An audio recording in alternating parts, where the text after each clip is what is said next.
এই মুহূর্তে কলকাতা সহ দক্ষিণবঙ্গের বাসিন্দাদের মনে একটাই প্রশ্ন, দুর্গাপুজোয় কি বৃষ্টি হবে? আনন্দ মাটি করে দেবে কি এই বৃষ্টি? কেন্দ্রীয় আবহাওয়া দপ্তর এই প্রশ্নের উত্তর দিয়েছে।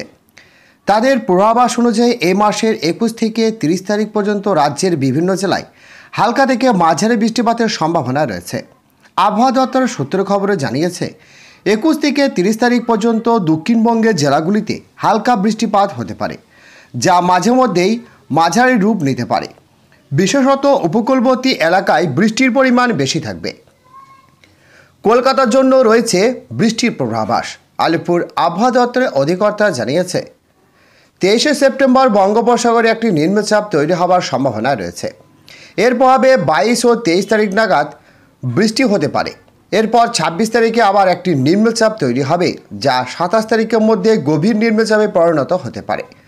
ফলে পুজোর সময় বৃষ্টির আশঙ্কা থেকে যাচ্ছে। তবে আবহাওয়া দপ্তরের তরফ থেকে জানানো হয়েছে 24 তারিখ নাগাদ আদর্শ পূর্বাভাস দেওয়া হবে বলে জানানো হয়েছে।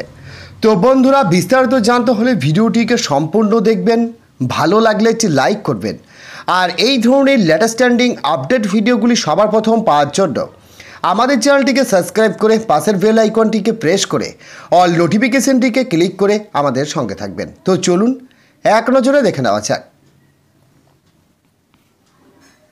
অন্যদিকে পুজোর ঠিক মুখে দামোদর ভ্যালি কর্পোরেশন ডিভিশন এবং 4941 কিউসেক জল ছেড়েছে। এর ফলে দক্ষিণবঙ্গের বেশ কিছু এলাকায় নতুন করে প্লাবনের আশঙ্কা তৈরি হয়েছে।